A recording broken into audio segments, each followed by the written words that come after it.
गोसु नित्यम प्रसन्नासु गोपालोपि प्रसीदति। गायों के प्रसन्न होने पर भगवान गोपाल भी प्रसन्न हो जाते हैं। तो ये भी भक्ति के अंग में एक कार्य है कि सामर्थ्यवान व्यक्ति को स्वयं या अन्य जहां पालन हो रहा है वहां सहायता के द्वारा अवश्य ही गायों का संरक्षण और पालन करना चाहिए, क्योंकि उससे भगवान गोपाल प्रसन्न होते हैं। तो भगवान की सेवा का यह मुख्य अंग है। तो उसमें जब भगवान छठे वर्ष में प्रवेश कर गए तो बभूव तुस्तौ पशुपाल सम्मतौ। तो जो अन्य पशुपालक थे, गोप थे, उन्होंने सम्मति दे दी कि हाँ अब ये बड़े हो गए हैं तो ये गाय चराने के लिए जा सकते हैं। क्योंकि बछड़े चराने के लिए थोड़ी सीमा क्षेत्र में ही वे चराकर लौट आते थे। छोटे बच्चे हैं और बछड़े हैं, दूर तक नहीं जा पाते थे। लेकिन भगवान को तो पूरे वृंदावन में भ्रमण करना है, पूरे ब्रज में घूमना है। तो वे छोटे से ही जिद करते थे कि मैया री मैं गाय चरावन जई हूं। हे मैया, मुझे गाय चरानी है, मुझे गाय चराने की अनुमति दो। तो माता यशोदा कहती कि नहीं नहीं, अभी तुम छोटे हो, थोड़े और बड़े हो जाओ तब तुम्हें गाय चराने के लिए भेजेंगे। तो वही कृष्ण बलराम की जो इच्छा थी आज के दिन वह पूरी हुई। जब वे 5 वर्ष की आयु से ऊपर बढ़ गए, छठे वर्ष में पौगंड अवस्था में चले गए, तो पशुपालकों ने, गोपालकों ने उन्हें गो चराने की स्वीकृति दे दी। तो अब वे क्या करने लगे, गाश्चारयन्तौ सखिभिः समं पदैर वृंदावनम पुण्यमतीव चक्रतु। तो वे सबसे पहले अपने सखाओं के साथ गायों को चराते हुए, गायों को आगे आगे करके लेकर चल रहे हैं और पीछे पीछे चलते जा रहे हैं। अपने सखाओं के साथ चल रहे हैं, अनेक प्रकार से वार्तालाप करते हुए, हंसी ठिठोली करते हुए, गीत गुनगुनाते हुए, और पदैर और अपने चरण कमलों के द्वारा, भगवान के चरण कमल जिसे ब्रह्मा और शंकर भी समाधि में दर्शन की अभिलाषा करते हैं, वे भगवान अपने श्री चरण कमलों से वृंदावन में भ्रमण कर रहे हैं। और वृंदावनम पुण्यमतीव चक्रतु, और अपने चरण कमलों से उस वृंदावन में घूम घूम कर विहार करके उन्होंने वृंदावन को परम पावन बना दिया। दोनों श्री कृष्ण बलराम ने गाय चराते हुए वृंदावन के एक एक स्थान पर भगवान के कितनी बार श्री चरण कमल पड़े हैं। तो इस कारण से वृंदावन अति पावन हो गया। उसके सामने अन्य सभी जो तीर्थ हैं या जो भी भगवान से संबंधित जो भी स्थान है, वे भी वृंदावन के सामने अतिशय तुच्छ है। वृंदावन सर्वोत्कृष्ट है। इस त्रिलोकी में सबसे श्रेष्ठ स्थान, पहले भी आपको बताया था कि मथुरा मंडल है, और मथुरा में भी श्री वृंदावन अत्यंत श्रेष्ठतम स्थान है। उसी वृंदावन में गोवर्धन और श्री राधा कुंड है।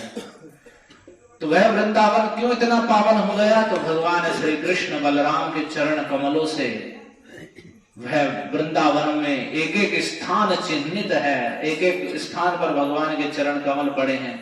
वे कैसे चरण कमल, जिन चरण कमलों के जो नख है उससे जो अलौकिक प्रकाश निकलता है वह ब्रह्मा जी को भी समाधि में दुर्लभ है।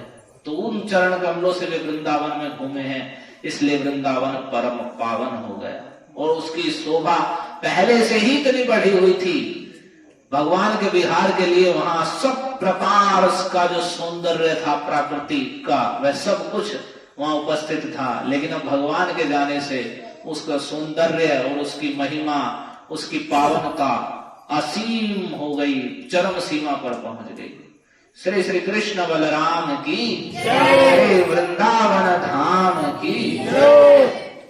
तो ये आज के दिन से ही भगवान ने गौ चराना प्रारंभ किया, इसलिए गोपाष्टमी के रूप में मनाई जाती है। और पहले वे गायों को लेकर अपने सखाओं के साथ वृंदावन में विहार करने के लिए गए। तो ये जब कथा क्रम में आएगी, जब भी आएगी तब आप उसे सुनेंगे। अभी हम भगवान की शिशु लीला को ही श्रवण कर रहे हैं। तो कल तक हमने सुना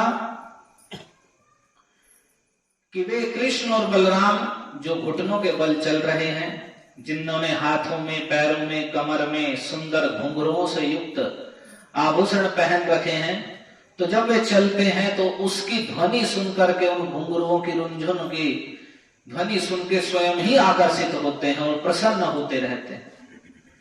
तो वे ही छोटे, और वे इतने छोटे होते हुए भी बड़े चंचल और अनेक प्रकार के खेल खिलौने करने वाले हैं। वे कभी कभी सींग वाले पशु के पास दौड़ जाते, तो कभी धधकती हुई आग के पास खेलने के लिए पहुंच जाते, तो कहीं दांत से काटने वाले कुत्ते आदि पशुओं के पास चले जाते, तो कभी पीछे से जाकर के तलवार उठा लेते, तलवार खींच लेते, और कभी किसी कुएं या गड्ढे के पास के जल में गिरते गिरते बचते, तो कभी मोर आदि पक्षियों के निकट चले जाते, तो कभी कांटों की ओर बढ़ जाते। तो ऐसे ऐसे जो घातक स्थान है, जहां जाने पर शारीरिक कुछ चोट लग सकती है, कुछ भी अहित हो सकता है, ऐसे स्थानों पर वे भाग भाग कर जाते हैं अपनी चंचलता करते हुए। तो माताएं यशोदा और रोहिणी उन्हें बहुत मना करती, लेकिन फिर भी वे नहीं मानते, और जैसे ही उन्हें अवसर मिलता ऐसा ही कुछ कार्य करते थे। तो ऐसी स्थिति में माता यशोदा रोहिणी घर का काम धंधा भी नहीं संभाल पाती। उनका चित्त सदा इस चिंता में रहता कि कहीं बच्चे कहीं भय के स्थान पर ना पहुंच जाएं, और अपने उन परम सुंदर, परम मनोहर क्रीड़ा चेष्टा करने वाले उन कृष्ण बलराम की चिंता में ही, उनको भय के स्थानों से बचाने के लिए ही उनका चित्त सदा अस्थिर रहता। उनके मन में सदा उनकी रक्षा के लिए वे उन पर ही ध्यान रखती, घर के काम धंधे नहीं कर पाती थी। तो ऐसी अवस्था में जब वे घुटनों के बल चल रहे थे, तभी वे ऐसी ऐसी क्रीड़ाएं कर रहे थे। वे क्या थी? तो उन सब का ध्यान, सभी व्रज की उन गोपियों का, उन सब ब्रजवासियों का ध्यान अपनी ओर आकर्षित करके और ऐसी मनोहर लीलाएं करके उनको परम आनंद में डुबो के रखना, यही भगवान का एकमात्र उद्देश्य है। तो अब कह रहे हैं कि काले नाल्पेन राजर से राम कृष्णस्य गोकुले अघृष्ट जानुवे पद्भिर विचक्रमतु रंजसा, कि हे राजर से, हे राजर्षि परीक्षित, अब जैसे थोड़ा सा काल और बढ़ा, थोड़ा सा समय और बढ़ा, तो राम और कृष्ण, कृष्ण बलराम अब गोकुल में घुटनों का सहारा लिए बिना धीरे धीरे खड़े होकर चलना उन्होंने प्रारंभ कर दिया। अघृष्ट जानु भी, अब उन्हें घुटने नहीं घिसने पड़ रहे थे, अब वे धीरे धीरे खड़े होकर पैरों से विचक्रमतु रंजसा, सहज ही अनायास ही खड़े होकर गोकुल में चलने फिरने लगे। जो भगवान पूरे संसार को धारण करते हैं और जो दूध पीते पीते पूतना को मार सकते हैं, वे चाहे तो बचपन में भी खड़े होकर चल सकते हैं, तो उनके लिए कौन सी बड़ी बात है। पूतना को मार दिया, इसका 6 कोस लंबा शरीर था, उनके लिए इतना बल है जिनमें तृणावर्त, और जिन्होंने पैर मार के उस इतने बड़े छकड़े को, बैलगाड़ी को उलट के वहां जाके वह पड़ी और सब कुछ फूट फाट गया, तो क्या वे अपने पैर के बल से पहले से ही नहीं चल सकते थे? चल सकते थे, सहज में चल सकते हैं। पूरे संसार को वही पैरों पे चलाना सिखाते हैं। तो लेकिन वे भगवान क्यों? क्योंकि वे उन माताओं का जो वात्सल्य स्नेह रखती हैं कृष्ण के प्रति, उन माताओं को परम आनंदित करना चाहते थे, यशोदा और रोहिणी को विशेषकर। तो इसलिए वे बाल सुलभ वैसी ही लीलाएं कर रहे हैं, जैसे एक सामान्य बालक धीरे धीरे बड़ा होता है, वैसे वे भगवान बड़े होने की लीला कर रहे हैं, और उस आयु के अवस्था के अनुरूप वैसी वैसी ही मनोहर लीलाओं को, क्रियाओं को वे कर रहे हैं। तो जब वे खड़े होकर चलने लगे, तो खड़े होकर चलते ही पहले उन्होंने क्या किया? वे अपने घर में ही अनेक प्रकार की कौतुकमयी लीला करने लगे। क्योंकि अब तो पहले ही वे इतने तीव्र दौड़ रहे थे और कभी बछड़ों की पूंछ पकड़ ले रहे थे और पीछे पीछे घसीटे जा रहे थे। जब वे ऐसा कर ले रहे थे तो अब तो वे और सबल हो गए हैं, तो और कैसी कैसी लीलाएं करने लगे। तो पहले उन्होंने प्रारंभ किया माखन चोरी करना।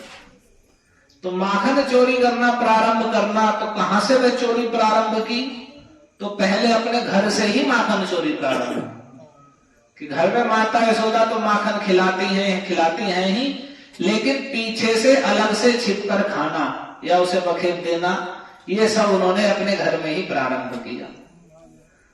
तो कैसे प्रारंभ किया? तो कह रहे हैं, शून्ये चोरयतः स्वयं निज गृहे हय्यंगवीनं मणिस्तंभे स्वप्रतिबिम्बमीक्षितवतस्तेनैव सार्धं धिया भ्रातर्मावद मातरं मम समो भागस्तवापीहितो भुङ्क्ष्वेत्यालपतो हरेः गलवचो मात्रारः श्रूयते। ये कथा आचार्यों ने अलग से वर्णन की है। इसमें तो संक्षेप में वर्णन करते हुए जा रहे हैं सुखदेव जी, लेकिन ये अलग से आचार्य लोगों ने वर्णन की है। उसमें कह रहे हैं कि जब भगवान खड़े होकर अनायास ही चलने लगे, तो चलते चलते पहले उन्होंने प्रारंभ किया कि वे अपने घर में ही, कोई नहीं था, शून्य था घर, माता यशोदा किसी कार्य में लगी हुई थी, कोई दासी आदि भी उस समय वहां नहीं थी। तो वे सांवले सलोने व्रजराज कुमार भगवान बाल कृष्ण अपने सूने घर में स्वयं ही माखन चुराने लगे। तो जब वे माखन चुरा रहे थे, पीछे से जाकर जो मटकियों में रखा हुआ एकत्रित माखन था उसमें से निकाल कर खा रहे थे, तो जो घर है नंद बाबा का, वह कैसा है? उसमें जो खंबे हैं वे बड़ी मूल्यवान मणियों के बने हुए खंबे, ईंट पत्थर के नहीं है, मणियों के बने हुए खंबे हैं। अभी भी एक स्थान है, उसे नंद भवन कहा जाता है गोकुल में, कि उसमें 84 खंबे के नाम से है। तो वहां पर खंबे हैं कितने, छोटी सी जगह में ही कितने ही खंब हैं जिसमें वह भवन है। तो ऐसा कहते हैं कि वह नंद भवन का ही हिस्सा है जिसमें भगवान खेला करते थे। तो वह महाराज नंद का भवन कैसा है? तो उसमें जो खंबे हैं मणियों के बने हुए हैं, बड़ी मूल्यवान मणियों के। तो मणियां कैसी हैं? तो जब उनमें व्यक्ति चलता है तो उसमें वह शीशे की तरह व्यक्ति उसमें दिखता है खड़ा हुआ, क्योंकि मणियों से बने हुए हैं। तो वे माखन जब चुरा रहे थे, तो खाते खाते उन्हें अचानक, अभी तो बालक ही हैं, उनकी दृष्टि उस मणि स्तंभ पर पड़ी, मणि के खंबे पर पड़ी। तो वे माखन खा रहे हैं लेकर के, तो जब खंबे पर पड़ी तो उसमें भी पूरा दूसरे बिल्कुल जैसे वे हैं, तो उनका प्रतिबिंब उन्हें उस मणि स्तंभ में दिखाई दिया। तो जैसे ही उनकी दृष्टि अपने प्रतिबिंब पर पड़ी उस खंबे में, तो वे उसे देखकर डर गए। उन्होंने सोचा कि ये तो कोई दूसरा व्यक्ति आ गया है, मैं तो अकेला ही छिपकर माखन चुरा रहा था, लेकिन ये तो कोई दूसरा आ गया है। उन्हें ये बुद्धि नहीं है कि ये तो मेरा ही प्रतिबिंब है। ऐसी अपनी लीला में तो उन्हें लगा कोई दूसरा व्यक्ति आ गया, तो अचानक सहम गए, डर गए और उस प्रतिबिंब से ही बातें करने लगे। अपने ही प्रतिबिंब से उन्हें लगा कोई दूसरा आ गया है और ये इसने मुझे देख लिया माखन चोरी करते हुए। तो उस प्रतिबिंब से क्या कहते हैं? भ्रातर्मावद मातरं मम समो भागस्तवापीहितो भुङ्क्ष्व। वे कहने लगे, अपने प्रतिबिंब से भयभीत हो गए। तो जैसे चोर हैं और चोरी करते हुए कोई दूसरा देख ले, या आजकल के जैसे रिश्वतखोर होते हैं और वे जब देख लेते हैं कि हाँ मैं रिश्वत ले रहा हूं, तो दूसरा पकड़ेगा तो उसे पहले उसका हिस्सा रख देते हैं कि तेरा भी हिस्सा है, मुझे बताना नहीं। तो यहाँ भगवान अपनी लीला में, तो भगवत गीता में भगवान ने कहा है सत असत चार हम अर्जुना, जो भी जगत में सत असत जो भी है वो भगवान से निकला है। तो भगवान में तो वह विशुद्ध रूप में है, आनंद का वर्धन करने वाला, लेकिन यहाँ माया के जगत में वह दोष युक्त रूप में है। तो भगवान ने जब देखा तो देखे वे बचपन में ही इतने, प्रारंभ की चोरी में ही इतने बुद्धिमान है कि उन्होंने कहा, अरे भैया मां वद मातरम, तुम मेरी माता से, मेरी मैया से मत कहना, ये मत कहना कि ये यहां माखन चोरी कर रहा था, देखो बिल्कुल मत कहना। तो उन्हें लगा कि ये कहेगा कि मैं तो कहूंगा, तो देखो मम समो भागस्तवापी, जितना मेरा भाग है ना इस माखन में, तुम्हें भी बराबर हिस्सा मैं दूंगा। जितना मेरा हिस्सा है, जितना मैं खा रहा हूं, बिल्कुल मेरे बराबर ही तुम्हारा भाग भी मुझे स्वीकार है। जितना मैं हूं खा रहा हूं उतना ही तुम खा लो खाओ।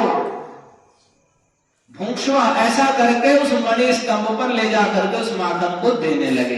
अपने ही प्रतिबिंब को, अपनी ही परछाई को वे ले करके मणि स्तंभ में जो उनका ही स्वरूप दिख रहा है उसे कह रहे हैं, देखो अरे भाई मेरी मैया से मत कहना, मेरे बराबर ही भाग तुम्हारा है, लो तुम भी माखन खा लो पर मैया से मत कहना। तो इधर माता यशोदा तो पहले से ही ढूंढती फिर रही थी कि कृष्ण कहाँ चला गया। वो पहले से ध्यान रखती हैं क्योंकि यह ऐसी कुछ ना कुछ ऐसे कार्य करता है जो इसके लिए हानिकारक हो सकते हैं, तो उनका ध्यान सदैव कृष्ण में रहता था। तो वे पीछे से आकर के देख रही थी ये सब क्रियाएं कि ये क्या कर रहा है। तो जब माता यशोदा ने ये सुनी तो कह रहे इत्यालप तो हरे कलवचो मात्रा रहा श्रूयते। और उस समय बोल कैसे रहे हैं, तो अभी तोतले बोलते हैं, स्पष्ट भी नहीं बोलते हैं। तो उनकी जब तोतली बोली ली ले खा ले भैया इस प्रकार से, तो उनकी तोतली बोली माता यशोदा पीछे से सुन रही हैं और उनकी ऐसी स्थिति को देखकर माता यशोदा हृदय में बड़ी आनंदित हो रही हैं कि ये देखो चोरी कर रहा है और अपने प्रतिबिंब से ही कैसे बात कर रहा है और उसे भी कह रहा है कि तुम मेरे बराबर हिस्सा ले लो। तो उन्हें यह देख करके कि अच्छा ये चोरी कर रहा है, ऐसा कर रहा है, तो माता यशोदा जैसे ही भीतर घुस गई और जैसे ही भीतर आई तो अब कृष्ण की दृष्टि अब माता यशोदा पर भी पड़ गई कि ये तो मैया यशोदा भी आ गई। तो अब देखिए चोर और चतुर हो गया। पहले तो चोर को दूसरा चोर दिखाई दिया प्रतिबिंब में, तो उसे भी अपना भागी बना लिया। तो अब चोर और चतुर हो गया। तो अब उसने सोचा कि अब अगर अपने को बचाना है तो सारा चोरी का आरोप इसके ऊपर ही रख देना है। तो माता यशोदा के आते ही फिर उन्होंने अपनी बात बदल दी और बदल कर कहने लगे माता का एष नवनीतमिदं त्वदीयं लोभेन चोरयितुम् अद्य गृहं प्रविष्टः। हे माता, कहा ऐसा ये कौन है? अपनी माता से कह रहे माता ये कौन है? ये देखो ये तुम्हारे इस माखन को जो हाथ में माखन उसे खाने के लिए दे रहे थे उसी माखन को लेकर के कह रहे हैं मैया ये कौन है? देखो ये लोभ से तुम्हारा माखन चुराने के लिए अद्य गृहं प्रविष्ट, आज घर में घुसाया है। ये चोरी से तुम्हारा माखन चुराना चाहता है और देखो घर में घुसाया है। और मैं इसे मना कर रहा हूँ, मत वारणम, मैं इसे मना कर रहा हूँ कि नहीं यहाँ चोरी नहीं करनी है, मैं मैया को बुला लूंगा। लेकिन मत वारणम न मनुते, लेकिन मेरे मना करने पर भी ये मान नहीं रहा है। और तो मई रोष भागी रोषम तनोती, जब मैं कुपित होकर क्रोध में इसे देखता हूँ डांटता हूँ तो ये भी मुझे क्रोध करके ही देखता है, क्योंकि उनका प्रतिबिंब है तो वैसे ही दिखेगा। तो मुझे क्रोध करके देखता है, मैं क्रोध करता हूँ तो यह भी क्रोध करता है। तो इसलिए हे माता रोशन तनोती नहीं में नवनीत लोभा, तुम और कुछ मत सोचना कि मैं यहाँ किस लिए हूं। मुझे कोई माखन का लोभ नहीं है कि मैं माखन खाने के लिए नवनीत के लिए आया हूं। मैं तो केवल इसे देख करके कि ये पीछे से तुम्हारा माखन चुराने के लिए आज घर में घुस गया है, इसे मना कर रहा हूं, इसे मना करने के लिए आया हूं। मुझे कोई माखन का लोभ नहीं है। तो जब माता यशोदा ने उनकी ऐसी बुद्धि देखी कि देखो देखो, पहले तो ये अपने उसे कह रहा है कि ये तो तू भी भागी हो जा, जितना मैं खा रहा हूं उतना माखन तेरा है। और अब देखो कितनी चतुरता दिखा रहा है, कह रहा है कि नहीं ये चोर है। तो अपने दूध मुहे अभी दूध पीने वाले बच्चे शिशु की ऐसी प्रतिभा देख करके कितना बुद्धिमान है, कितनी विचार शक्ति है, बुद्धिमत्ता का तो ये परिचय हुआ कि कितनी बुद्धि लगा रहा है। तो उनकी यह प्रतिभा देखकर मैया यशोदा वात्सल्य स्नेह से आनंद में और मग्न हो गए, उनके हृदय में और आनंद उदित हो गया और आनंद मग्न हो गए। और उन्होंने बालक कन्हैया को, कृष्ण को अपने हृदय से लगा लिया। तो ऐसे ही बड़ी सुंदर सुंदर माखन चोरी की लीलाएं भगवान कर रहे हैं।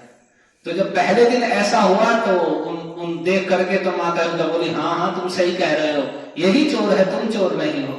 ऐसा कहकर उन्होंने हृदय से लगा लिया। अब उन्होंने सोचा माता यशोदा तुमने फिर बाद में अपने किसी कार्य में लग गई वहां से ले जा करके। तो भगवान ने सोचा कि ये तो बड़ी पहली बार ही हम चोरी करने के लिए गए और पहली बार में हमारी चोरी पकड़ी गई। तो अब क्या किया जाए। तो अब उन्होंने अपने दूसरे एक बार फिर दोबारा उन्होंने ऐसे ही चोरी प्रारंभ की। तो जब एक दिन श्याम सुंदर बाल कृष्ण माता यशोदा बाहर गई हुई थी, घर से बाहर थी, भीतर से तो बाहर गई थी, तो वे पीछे से घर में घुसकर वैसे ही फिर माखन चोरी करने लगे। तो फिर माता यशोदा इतने में ही देववश वापस घर में लौट आई, और जब वे घर में आई तो उन्होंने देखा कि जहां कृष्ण थे वहां तो है ही नहीं है। तो जब वे वहां नहीं है तो वह बड़ा नंद भवन है, एक दो कमरा नहीं है, 1 BHK 2 BHK नहीं है, वो बड़ा नंद भवन है।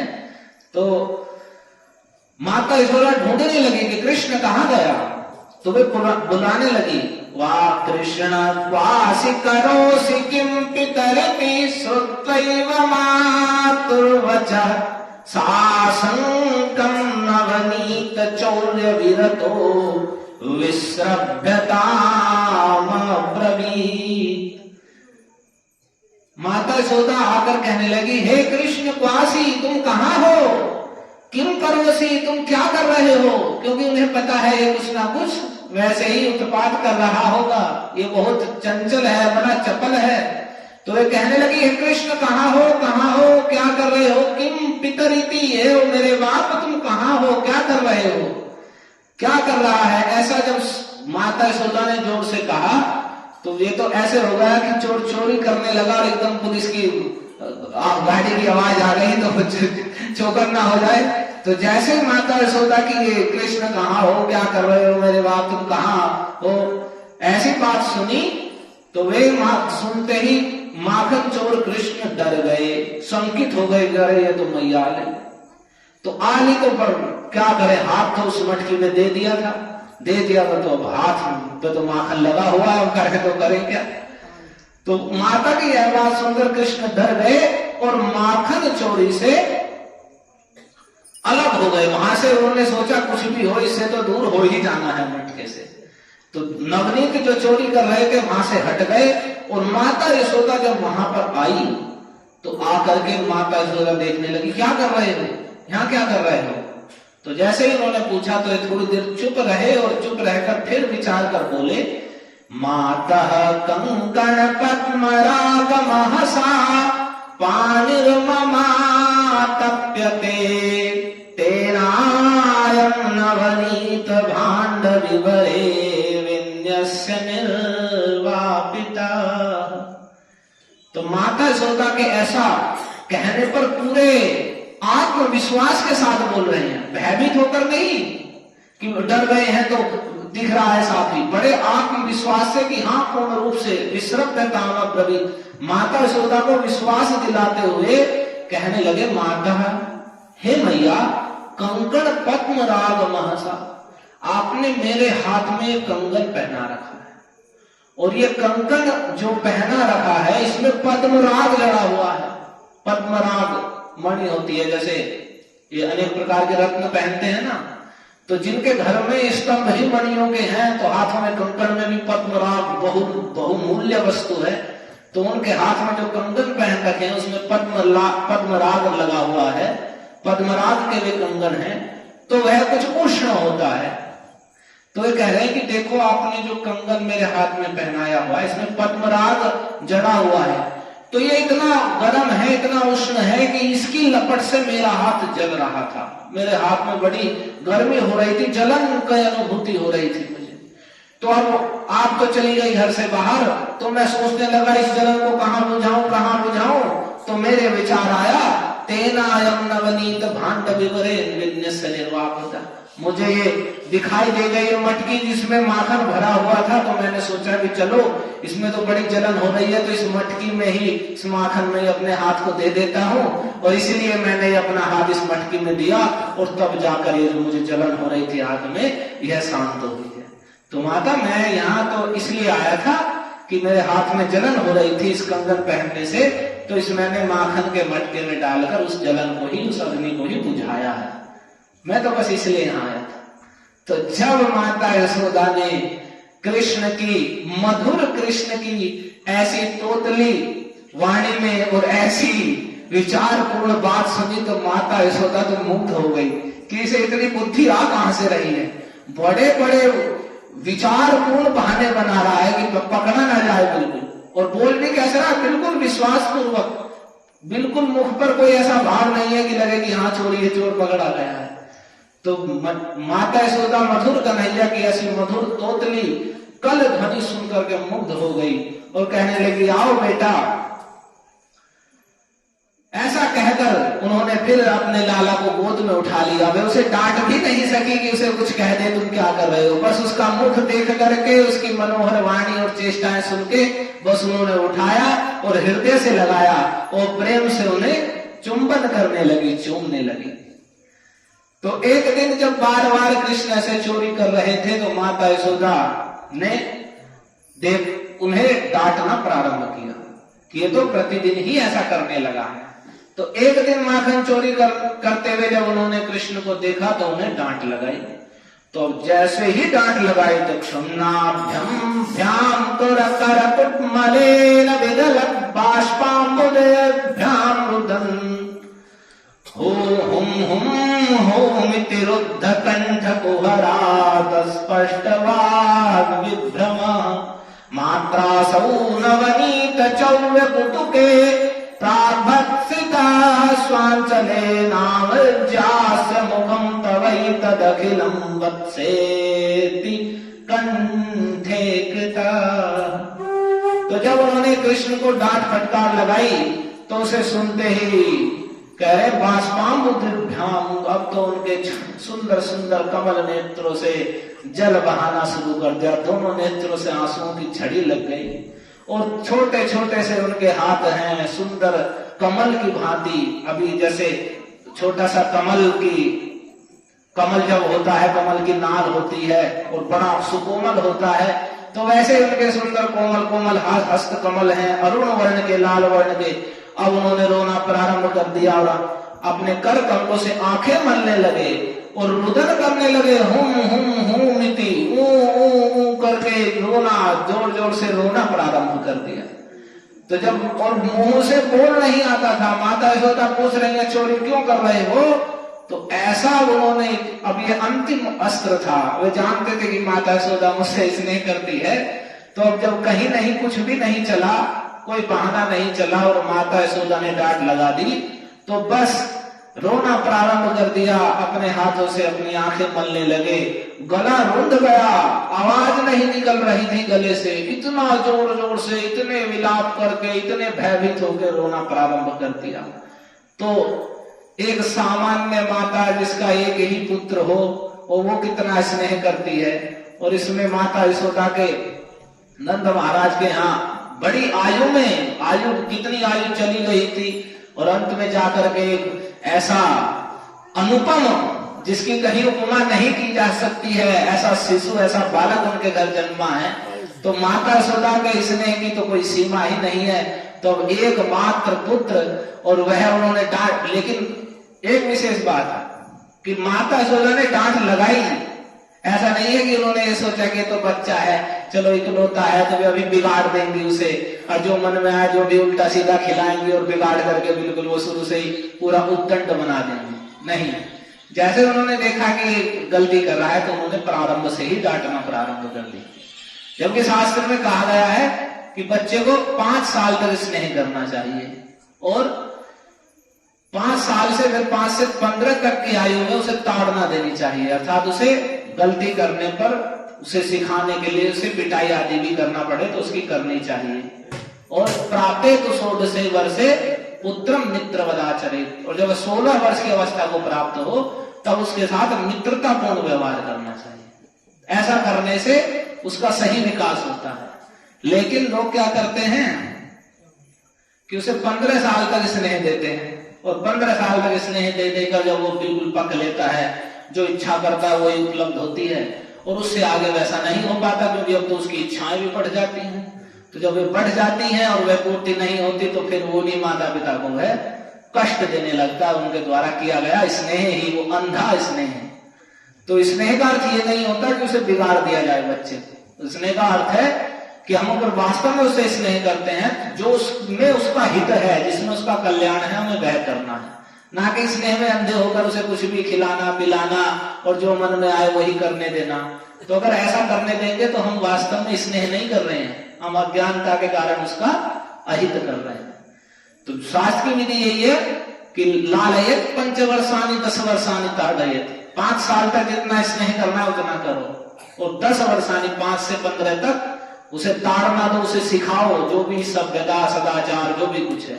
उसे स्नेह में अंधा स्नेह मत करो कि वह कुछ भी गलती करे, कोई नहीं, हमारा तो बेटा है, अकेला है, कोई बात नहीं है, नहीं, उसे ताड़यत, प्रताड़ना दो यदि वह त्रुटि कर रहा है। और प्राप्त है तो 16 वर्ष, लेकिन जब 16 वर्ष की अवस्था को प्राप्त हो तो पुत्रम मित्र वदाचरे, तो उसके साथ मित्र की भांति व्यवहार करो, क्योंकि अगर बड़ा हो गया है तो जिससे वह अपने हृदय की मन की बात बता सके तो मित्र की भांति उससे व्यवहार करना चाहिए। लेकिन माता जो है तो और भी सतर्क है। अभी तो लड़का 5 वर्ष का भी नहीं हुआ है तो भी वे उसे डांट रही है, छोटा सा ही है, अभी तो चलना ही सीखा है। तो जब उन्होंने डांट लगाई तो जोर से रोना प्रारंभ कर दिया, इतना रोए कि गला रुंध गया, आवाज निकलनी बंद हो गई, छोटे छोटे हस्तकमल, छोटा सा भोला सा मुख और आंसुओं की झड़ी लगी हुई है। तो माता यशोदा का धैर्य टूट गया, वे अपने उस पुत्र की ऐसी अवस्था नहीं देख पाई, तो उन्होंने अपने स्वांचले नामृज्यास्य मुखम, अपने आंचल से अपने लाल कृष्ण का मुख पोंछा और पोंछ करके बड़े प्यार से कंठे कृता, अपने कंठ से गले से लगा लिया और कहने लगी, लाला रो मत, हे पुत्र रो मत, तवई तद अखिलम, ये अखिल, ये सारा का सारा माखन तव तुम्हारा ही है, तुम्हारे लिए ही है, जितना भी माखन है सारा तुम्हारा ही है, तुम्हें जितना खाना है उतना खा लो। तो इस प्रकार से जब उन्होंने कहा तो भगवान के फिर ये कार्य पूर्ण हुआ, उसके बाद वे धीरे से शांत हो गए। हरे कृष्णा कृष्णा कृष्णा हरे हरे, हरे राम राम राम हरे हरे। तो इसी प्रकार से भगवान की और भी सुंदर सुंदर बाल्य लीलाएं हैं जिन्हें हम आगे सुनेंगे कल से। तो अभी आज जैसे गोपाष्टमी है तो 2 तारीख को, दिनांक 2 को प्रबोधिनी एकादशी है, देव उत्थान की एकादशी। तो अभी एक बता रहे थे भक्त की कुछ अल्पज्ञ लोग उसे भी 1 तारीख को ही मना ले रहे हैं। तो और मूर्ख लोग और 2 को उन्होंने अपने विवाह आदि का भी वो कर लिया है, जहां जिसे विवाह करते हैं, और वो भी बड़ा गलत है। उस दिन उपवास रखना, उस दिन सब अन्न खाएंगे। तो जो एकादशी है प्रबोधिनी एकादशी, वो दिनांक 2 को है। उसके महात्मा को हम कल बताएंगे कि क्या अद्भुत और सर्वश्रेष्ठतम महात्मा प्रबोधिनी एकादशी का है, कि जो नहीं भी करता है उसे भी प्रबोधिनी एकादशी अवश्य उपवास रखना ही चाहिए। हरे कृष्णा कृष्णा कृष्णा हरे हरे, हरे राम राम राम हरे। तो इसी प्रकार से भगवान बाल कृष्ण बाल सुलभ मनोहर लीलाओं के द्वारा सभी ब्रजवासियों को परम आनंद में डाल रहे हैं। आज भी जो उन्हें पढ़ते सुनते हैं, हृदय में धारण करते हैं, तो भी वे भी वैसे ही आनंद का अपने हृदय में अनुभव करने लगते हैं। ग्रंथराज श्रीमद् भागवतम की, कृष्ण बलराम की, श्री श्री यशोदा नंद बाबा की।